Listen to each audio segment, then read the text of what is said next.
Welcome to Aspire to Lead, where we empower educators and school leaders to grow, inspire, and thrive. I'm your host, Joshua Stamper, author, speaker, and leadership coach, bringing you conversations that spark transformation, challenge the status quo in education, and equip you to make a lasting impact on your campus or in your district. For more information and resources, visit joshstamper.com as we're looking to ascend to new leadership heights together. All right, welcome back, Aspire Leaders. I am on with a person hasn't been on for 7 years, I think, Mr. Danny Steele, who's just a fantastic leader, educator, person, friend of the show, and can't believe it's been so long since he's been on the show for Aspire to Lead. Danny, thank you once again for joining me for this podcast. Yeah, it has been quite a while, but Josh, I appreciate you having me back on. It's quite an honor. It's been great to connect with you, man. Like lately we've had some meetings. It's, really cool to see just the growth of yourself, what you've done over these last 7 years. For those who have maybe didn't even catch the first episode of our conversation, since it's been so long, can you just give a little update about what's been going on in your world and what you're up to now?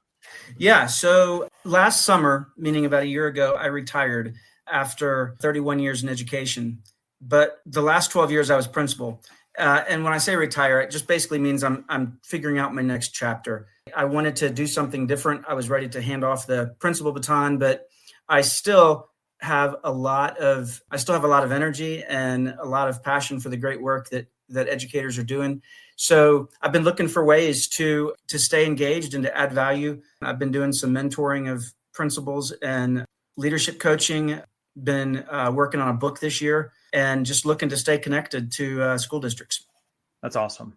All right. I know you're working with a lot of school leaders right now. And so with that work, I know one of the passion pieces that you have, and probably a good topic for us to start with as the school year is beginning, is, for our new leaders, or maybe someone that's on a brand new campus, what are the best steps for them to build a really healthy and productive school culture? Well, several things jump to mind for me.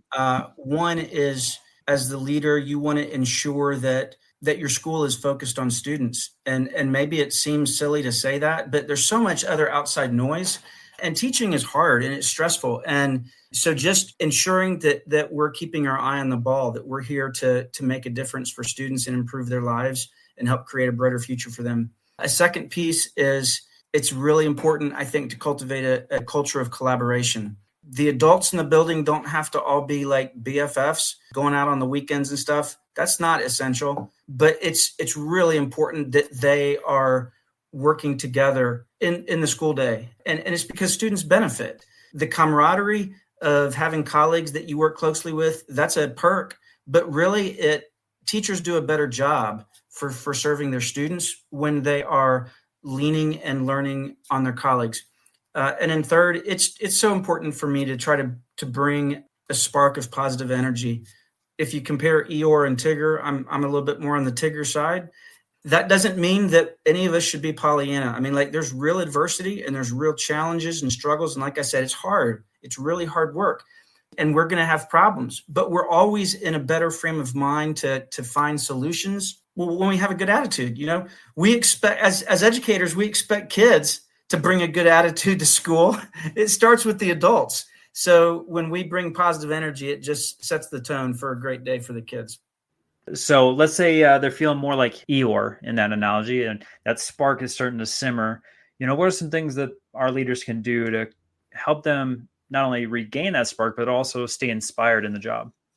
Yeah, that is such a $1 million question, and one I've been thinking a lot about, because I know that the challenges, the stress, they are real. But one of the things I try to do is I try to help educators overcome this passion drift, is what I'm calling it. Is, everyone is idealistic when they begin the profession, but because of all the outside noise and the hard and stressful work, it can start to wear us down. And so it's about keeping your head on a swivel for light bulb moments, things that remind you why you're in the profession. If you're teaching kids, just getting to know them, like learning their story, learning what their life is like outside of school. And sometimes you'll hear parts of their story that really can tug at your heartstrings and remind you about the importance of your work with those students. As a school leader, because teachers aren't the only ones that burn out, it can be sometimes school administrators. I learned early on as an administrator that I don't have those same light bulb moments as teachers, right? Because we're not teaching kids all the time. So we don't have those rewarding light bulb moments of the aha moment in the lesson. But I think the best administrators are all about supporting their teachers. And so for me, a light bulb moment as an administrator was anytime I could support a teacher and make their job a little easier, help them with a tough parent or help them with some student behavior that's challenging. And when we can do those things and see that we're making a difference for teachers, like that fires me up. Those opportunities to make a difference, either for students or staff members, they're all over the school building if you pay attention. And those little moments have a cumulative effect, at least for me, of keeping my engine going and keeping me fired up during the school day. I know you're working with young leaders, but also veteran leaders. So what are some of those, I don't know, hindrance or things that they're stumbling on as a leader that you're helping support to work them out? Is there any universal struggles that you see through your work with other leaders? I think something that I've spent a lot of time on recently is talking to school leaders about how to have hard conversations with staff. It's not a fun part of the job and it's awkward, but it's an important part. So that's something, there's some strategies there for how you sort of begin those conversations and how you can encourage and expect the staff members to rise to a level of expectation. And it can be done in a kind way that doesn't undermine the relationship that good leaders are always trying to build with their staff. We were having a conversation, Danny, not too long ago, and you had said something really, really strong and kind of a light bulb moment for myself when you were talking about, just the way to phrase things in those crucial conversations to help people, specifically leaders, get to the bottom of what's going on with a staff member. Do you remember that conversation that we had? I think so. So there's two questions. I love asking strategic questions. And so if I'm dealing with a challenging staff member, we'll call him Josh. And I say, he's the worst. And I say, Josh, do you have high expectations or low expectations of yourself?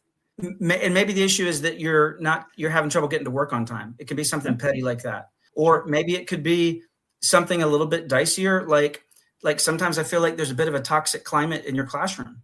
So you've said you've got high expectations of yourself. And I think that's how 100% of staff members are going to respond. And then I follow that with a second question. Josh, I'm glad to hear you say that because that reflects well on your professional pride and your conscientiousness. So I've got a second question, and that is, do you want me to have high expectations of you or low expectations? What are you going to say?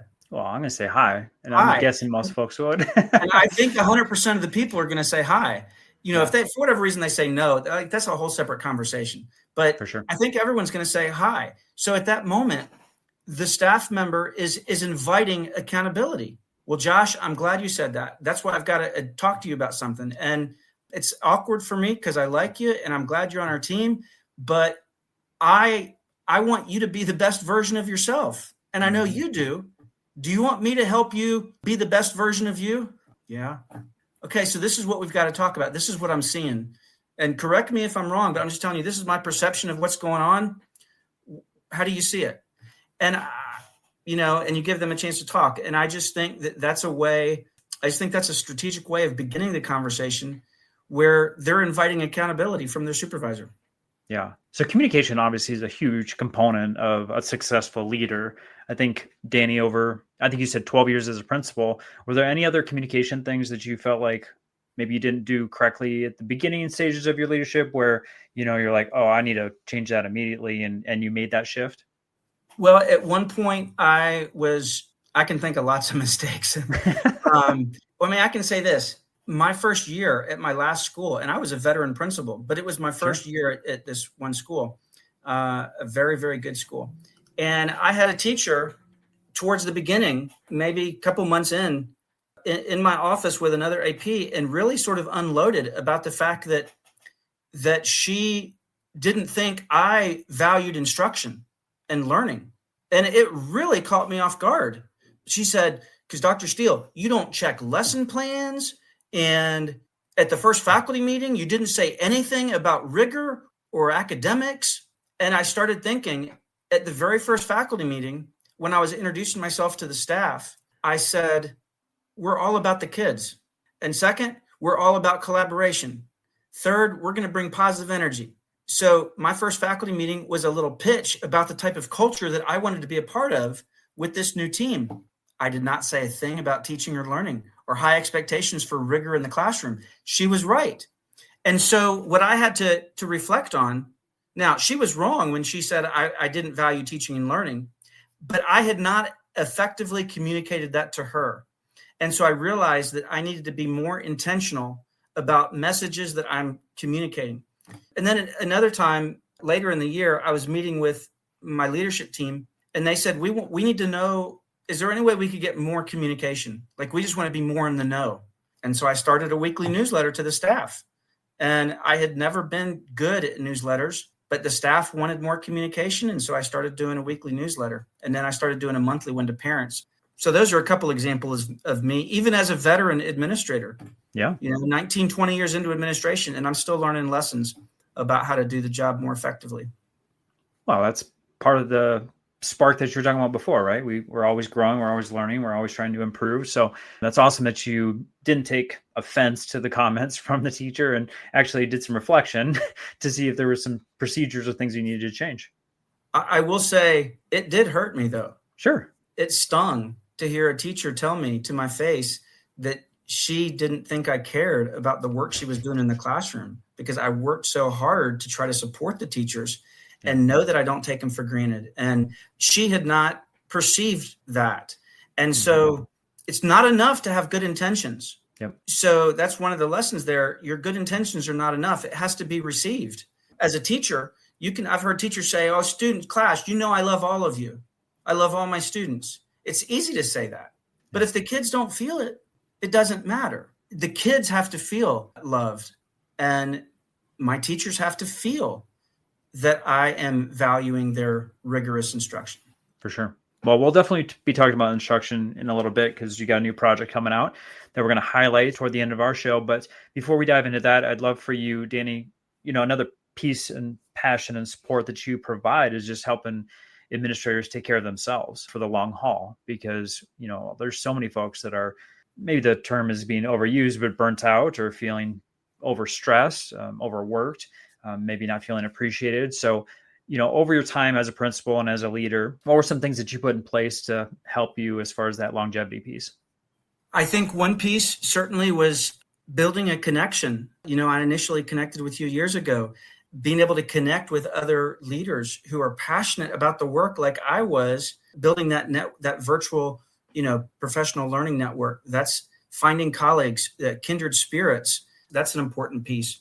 Setting boundaries, and that's a personal thing, but some people are going to say, I'm not going to check email over the weekend, or they're going to say, I'm going to leave work at 4 every day, or I'm not going to take work home, or I'm not going to have email on my phone. I'm only going to check it on my computer. There's different sort of practical ways that people can set boundaries just to protect themselves and their family. For me, though, I would say the most important piece is going back to the importance for an administrator of redefining their light bulb moment. And when I realized that my light bulb moments were different as an administrator, and I learned to appreciate that, those light bulb moments are everywhere. There are still moments to connect with kids, and I've got lots of stories over the years about that as an administrator, but moments to connect with your staff. I remember as an AP years ago at a big high school, walking up a stairwell in between classes, and I crossed paths with a paraprofessional, and I said, "Hi, Melanie." And she looked up startled, and she said, "I didn't know anyone here knew my name." And paraprofessionals can go under the radar sometimes. Yeah, for sure. And in a big school. And so realizing in that moment that you have the value, you have the potential as a leader in the school to help everyone feel valued and a part of the team. That was a reminder to me of how important it is that I stay connected. So those moments, those light bulb moments where you can connect with kids and staff and support them and have fun in your job, not take yourself too seriously, that for me made it easy to stay inspired. Yeah, I remember on my board writing down, I don't think I had the terminology spark moments, but I definitely had things that I wanted to do every single day and have touch points for. And I needed to have that visible because as you know, Danny, like as an admin, your day gets usurped very quickly in a second moment. And so for me, I just had to have it visible and something I knew I had to do every single day for myself to feel inspired for the next day too. It's important to find something that works for you to keep it going, because it is hard. It is stressful. For sure. All right. I want to dive into your book, man. I know you got one coming out very, very soon. Did you say December? December is when it's scheduled to launch. Yeah. Awesome. So it's on instructional leadership. So do you mind just sharing, why it was so important for you to write this resource and, for those who are looking specifically for this topic, what it's going to do for them? Yeah. It's called The Instructional Leader in You, 10 Strategies for Every School Leader. And as an administrator, every principal knows that they're supposed to be the instructional leader of the school. And every superintendent wants their principal to be their instructional leader. But I always found that to be such an overwhelming concept. Like, I had to be a guru of curriculum and instruction. I needed to know all the pedagogy. I needed to know all the latest brain research. I needed to be able to disaggregate the data and lead the professional development, lead the PLC. And principals, we're just trying to make it through our day, right? And so that was overwhelming and intimidating. So a year ago, I was working with a couple principals, and they were new, they were young, been coaches, whatever. They just didn't have a background in academics. And the superintendent said, I really want you to kind of build this instructional leadership capacity with them. And after the first day, I realized they had great relationships with their teachers. The teachers trusted them. School culture was strong. And after that first day, I said, you guys are selling yourself short. Like, if you've got great relationships with the teachers, that's 95% of the job. You've already done the heavy lifting. That if y'all can just learn to leverage some little strategies and have some little shifts in your thinking and how you go about your work, you can really move the needle with teaching and learning and student achievement. And so I wrote a blog outlining these 10 strategies, and it became a book. The very first strategy is being curious. That is so fundamental. As the leader, you don't have to have all the answers, but you keep asking questions. Is this the right approach for our teachers? Do we have the right bell schedule? Would our students benefit if they had some, brain breaks in the day? Just asking questions and engaging teachers in asking questions. And curiosity doesn't take any expertise. It's just a commitment to asking questions with your staff about how to more effectively serve the needs of kids. A second one I'll just share, because I already touched on it with that story earlier, is the importance of being intentional. No one is an instructional leader by accident.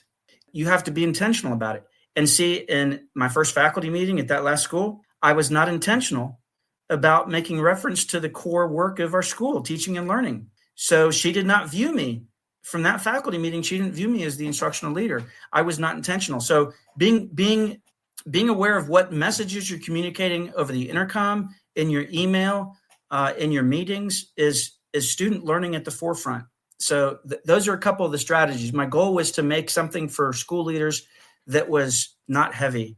I tried to make it free of jargon and just something that could inspire and empower school leaders that they really can move the needle with teaching and learning in spite of all the craziness and administrivia that bombards them, because that's what principals oftentimes are bogged down, is all the management.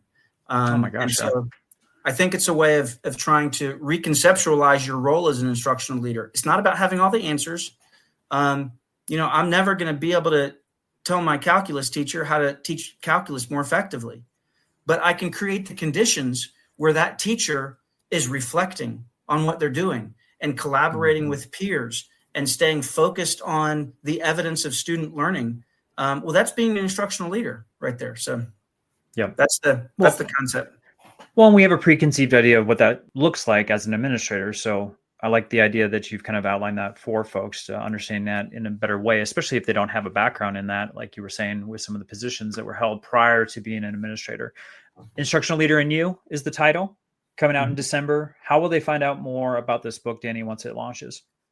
It's going to be available. It's put out through Routledge. It'll also be available Amazon and anywhere you get books. And I'll certainly be putting stuff out on my social media and on my website.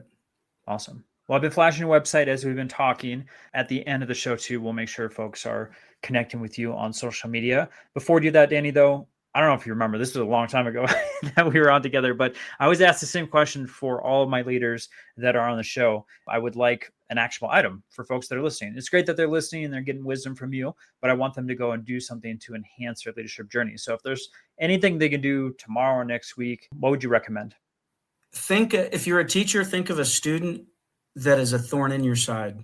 If you're an administrator or another staff member, think of a colleague that drives you nuts. And my challenge would be to try to learn their story, learn something about them that you didn't know. Because I think when you learn their story, it brings a whole nother level of empathy from you. It changes your attitude in how you interact with them. And when you change the way you interact with that student or that colleague, I guarantee you it's going to change the way they interact with you. Awesome. All right. Let's talk about your website and how folks can connect with you on social media. Obviously, we got connected because I found you on Twitter. I guess it's called X now, but Steele Thoughts. You have literally thousands of tweets that have blown up over the years. So I know folks can find you there, but what would you like to highlight today for folks to connect with you and find more of your resources? Yeah, my website, leadershiplearningandculture.com, and then X at Steele Thoughts. My Instagram is at Steele Thoughts, and on LinkedIn, Danny Steele, I think _Steele Thoughts. Okay. So yeah, I would love to connect with any of your followers. I never get tired of engaging with passionate educators. For sure. And you're a huge wealth of knowledge and resources. Do you have a newsletter too, Danny? I am in the process of developing that. So I hope to be launching one in the next month or so. Awesome. I know you've got a lot going on, a new website coming up, new newsletters. So for folks that are listening, make sure that you're connecting with Danny to get all of those things, because regardless of your title, I know Danny can help you in a lot of different ways. As far as services, Danny, if someone's listening, they're a leader, they're struggling, maybe it's a school district or a campus, what are some things that you do to support? Well, as I said earlier, I love to help educators overcome passion drift. So I love speaking to groups of teachers or administrators to help them sort of reconnect with their passion and rediscover that purpose in their work that makes the job more rewarding. I also enjoy working with school leaders one-on-one in kind of a side-by-side coaching session to help them. It could be problem solving. It could be how to leverage leadership team. It could be on building culture. So I like working one-on-one with school leaders as well. All right. Well, Danny, it's great to be connected with you for so many years. I'm so glad that we were able to talk through all the new things that are going on in your world, how you're supporting schools, how you're supporting leaders. And I just appreciate you so much in the work that you're doing. Thank you so much for, once again, being on Aspire to Lead. Yeah, I appreciate it. Thanks for having me on. And I appreciate the way you elevate the voice of educators and help connect educators around the country. It's a great thing. This podcast is a proud member of the Teach Better Podcast Network. Better today, better tomorrow, and the podcast to get you there. Explore more podcasts at www.teachbetterpodcastnetwork.com. We'll see you on the next episode.